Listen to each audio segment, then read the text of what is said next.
তরুণ প্রজন্মের জনপ্রিয় তারকা যুগল প্রযোজক পরিচালক আদনান আল রাজীব ও অভিনেত্রী মেহজাবিন চৌধুরী।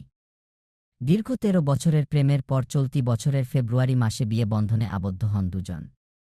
বিয়ের পর সময়টা বেশ ভালোই যাচ্ছে এই জুটির। সামাজিক যোগাযোগ মাধ্যমে বেশ হাসিখুশি ছবি পোস্ট করা থেকে শুরু করে ঘোরাঘুরির বিষয়গুলো নেটিজেনদের মাঝে ধরা দিয়েছে। সম্প্রতি প্যারিসের আইফেল টাওয়ারের পাশে রোমান্টিক আবহে ফটোশ্যুট করেছেন রাজীব মেহজাবিন। এরই মধ্যে সামাজিক মাধ্যমে নিজেদের সুন্দরতম মুহূর্তগুলোর একগুচ্ছ ছবি ভাগ করে নিয়েছেন অভিনেত্রী। প্রকাশিত ছবিতে দেখা যায় ভালোবেসে একে অপরকে কাছে টেনে নিয়েছেন দুজন।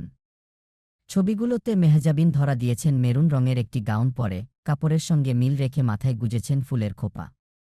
অন্যদিকে কালো চশমা ও কালো ব্লেজার হাস্যোজ্জ্বল লুকে ধরা দিয়েছেন রাজীব। ছবিগুলো সোশ্যালে শেয়ার করে মেহজাবিন ক্যাপশনে লিখেছেন, এখনও স্বপ্নের মতো মনে হচ্ছে, তবু এটা আমাদেরই ভালোবাসার শহরে যেখানে প্রতিটি রাস্তা ভালোবাসার গল্প বলে। আমি আল্লাহর কাছে শুকরিয়া আদায় করি তিনি আমাদের গল্পটা এমনভাবে লিখেছেন। রাজীবের উদ্দেশ্যে অভিনেত্রীর ভাষ্য, তোমার পাশে শান্ত সকালের জন্য, প্যারিসের ছাদে প্রতিধ্বনিত হাসির জন্য, আর সেই বন্ধনের জন্য যা সময়ের সঙ্গে আরও গভীর হয়। তুমি আমার প্রার্থনার উত্তর এই ক্ষণস্থায়ী পৃথিবীতে। তারকা জুটির এই ছবিগুলো নজর কেড়েছে অনুরাগীদের, যার প্রামণ মিলিয়েছে মন্তব্যের ঘরে।